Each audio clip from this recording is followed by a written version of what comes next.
عيش مسكين تموت شارف، عيش فقيرا تموت طاعنا.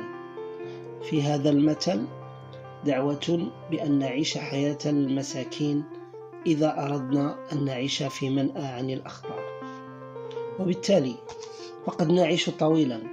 وطبعا لا يعقل أن يخاطب هذا المثل الفقراء والمساكين، فهؤلاء لا بديل لهم عن حياة الفقر وشظف العيش.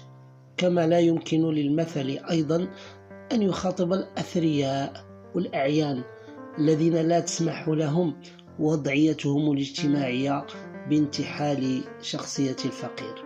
فهو إذا مثل يخاطب أهل الطبقة التي تقع في الوسط، والذين لا يعانون من شدة الفقر التي قد تجعل منهم بؤساء يتطلعون دوما إلى ما عند غيرهم، كما أنهم لا يملكون الثروات الضخمة التي تثير أطماع الآخرين وتجعلهم عرضة لكيد الكائدين وحسد الحاسدين. لذلك يحثهم هذا المثل على التكتم على ممتلكاتهم وثرواتهم وعدم المغالاة في التباهي أو التفاخر بها، حتى يحافظوا عليها من شرور الخلق ويحافظوا بالخصوص على سلامتهم.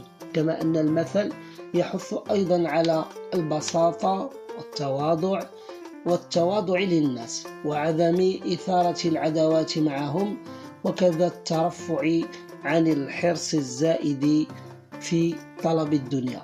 فالانتماء إلى الطبقة الوسطى نعمة عظيمة لا يدرك حقيقتها إلا قليل من الناس، وقليل منهم من يعرف المحافظة على هذه النعمة.